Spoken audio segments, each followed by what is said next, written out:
Hello friends, welcome to the Southern Mountain Kitchen. Today we're making ramen noodles with shrimp, mushrooms, and vegetables.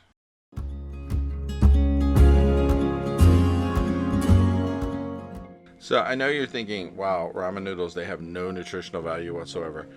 They really don't. There's just nothing there but noodles. Um, we're not using the packets that come with these. We're not using anything but the actual ramen noodles. And there's 2 bricks of that there that we're going to use. And then we're going to add stuff to it to give it nutritional value. And we're adding in vegetables. We're adding shrimp. We're adding seasoning, and it's just going to be a mix of everything with actually, in adding chicken broth to it, we're giving it life, and we're going to actually make something really cool. And this is actually a recipe born out of desperation to make lunch one day because I had been in a grocery store. There were various things in the house, but none of it went together. And I started playing with this, and I actually made something cool. And we're not making a soup out of this. We're literally going to make a little bit of moisture in with the noodles, but it's a lot of these other things that are going to be stacked in with the shrimp and the mushrooms and carrots and onions and everything else. It's all going to work together to be something really great. And let's get started with this. So we have 2 green onions, and we're going to cut these up into smaller slices. Now, the white part of the onion up to the middle is going to be used to cook into what we're making. The green part, we're just going to cut this up for decoration at the end to make it look nice. So just go ahead and slice it all up, but do not mix the green part in with the white part because we kind of want to keep them separate, so that way we don't have to separate them later. So go ahead and keep going through this. And once we get this cut up, we have a rib of celery here, and this is not a big one. We're just using this for some flavor, and basically when you cut this up, it's not really a whole lot at all, but it's just enough to give it a little bit of an added extra edge, and it's going to give a lot of taste to this, and that's what we're looking for. So go ahead and cut that up into thin slices just like we did with the onion, and we're going to go ahead and sit that to the side. Once it's done, make sure it's all broken up and sit it over there. And then we're going to start with our mushrooms. We have about 4 ounces worth of mushrooms here, maybe 5. You can use as many or as little as you want. It's just one of those things where I'm doing a decent amount of mushrooms in this because I like it. If you want to roll that back a little bit and say I don't want that many mushrooms, you don't have to. It's fine. And other than that, we have some shredded carrot down here that we're going to put in, because I basically just took some carrot and shredded it up to small bits because I wanted it to cook faster for when we're doing this, because the thicker the pieces of whatever we're putting in, the longer it's going to take to cook. So at least if the thinner one's going into it, it's just going to be a lot faster process. So we're going to use a large pot, and in that we're going to add between 2 to 3 tablespoons of olive oil, and then add in your carrots. Get them down in there, and you're going to want this on medium-high heat because we want this temperature to come up here and start doing the cooking as we're adding the stuff in. And then to this, we're adding the celery and the white part of the green onions, but we are not adding the mushrooms yet. We're going to hold that for a second. And once we get everything in here, we're going to mix it up a bit and make sure that that olive oil gets distributed through it. But we also want everything to start cooking, and we don't want it to sit around too long because we don't want anything on the bottom to get scorched or anything like that. But being that these are such thin slices, it's not going to take that long for this stuff to cook. So we're talking, maybe 2 to 3 minutes to get it going, because we're going to let it continue to cook after we add other stuff to it.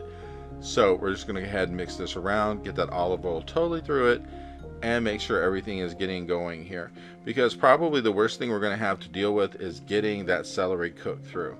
So go ahead and mix it around a little bit as we're getting ready to add in our mushrooms. Because once we get this to a point where we feel good enough for the fact that it's cooking, then we add the mushrooms to it. And here we go with all of these. Make sure all the mushrooms just go in at once.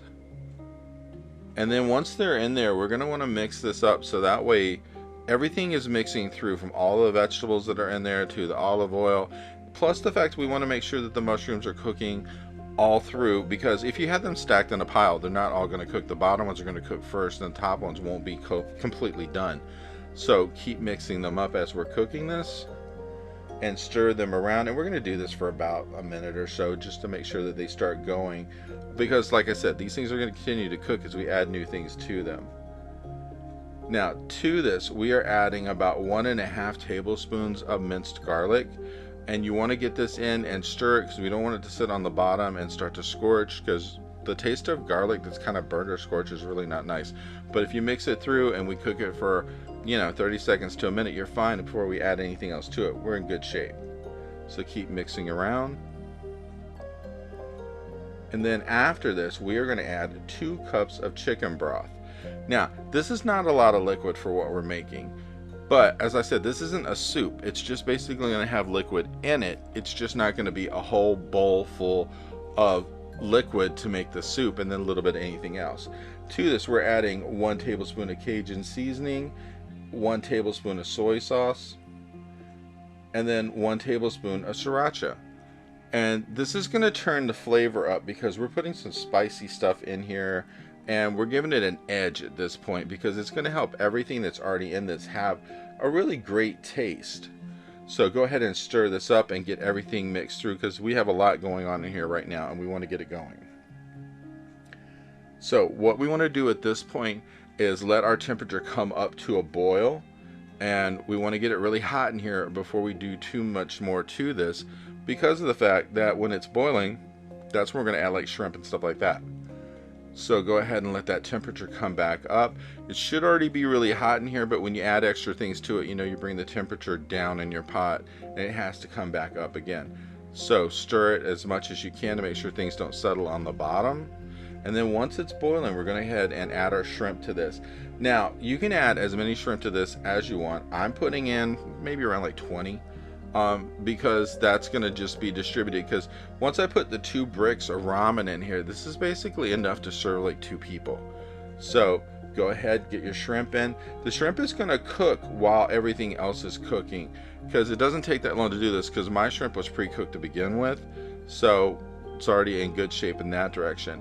And once we get the shrimp into it, we're going to let this keep boiling for a second, and then we're going to literally stir it up a little bit and add in the ramen after this. So as you can see, there's a lot going on here, and you're going to sit the ramen bricks right in on top. Now there's stuff underneath that's going to hold it a little bit above the liquid level, and that's fine. We're just going to let this keep heating up, let it keep going, and then we're going to break up the ramen bricks as we go, because you're going to turn them once or twice. And once they start to break up, you know that they're cooking through. So really, these things only take a couple of minutes to break up and get going.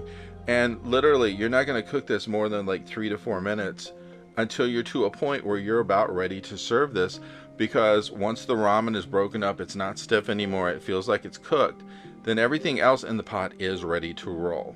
And then all we're going to do is take this afterwards, add it to our bowl, and then put that sliced up green onion green part on top of it, and it'll look something like this when it's done. And I tell you, this has so much great flavor, and with the noodles and vegetables and shrimp, it is just a pleasure to eat. I hope you liked this video, and if you did, please like and subscribe. And if you get a chance, check out the Southern Mountain Kitchen website, where you can get a free recipe, check out the cookbooks available from the Southern Mountain Kitchen, and if you'd like to, you could order a cookbook at a discounted price, cheaper than Amazon, with shipping that is also cheaper than Amazon. So if you get a chance, check it out, and I hope you have a great day.